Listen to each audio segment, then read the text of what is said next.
Hi guys, இன்னைக்கு எங்கே வந்திருக்கோன்னா dam. ஐயா வந்து நாங்கள் டேமுக்கு போகலான்னு இருந்தோம். ஐயாட்ட கேட்டோம், ஐயா டேமுக்கு போகலான்னு.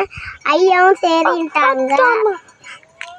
இப்போ டேமோட வீடு, டேமோட கேட்டை காட்டுறேன். அதான் டேமோட கேட்டு. இப்போ வாங்க நம்ம டேமு டேம் காட்ட போகிறோம்.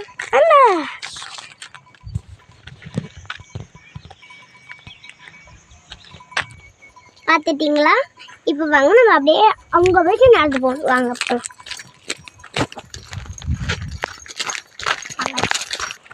என் கூட யார் யார் வந்திருக்காங்களா? எங்கள் அரியண்ணா, எங்கள் ரித்திகண்ணா, ஐயா, தம்பி, எங்கள் இதுல எல்லாரும் வந்திருக்கோம்.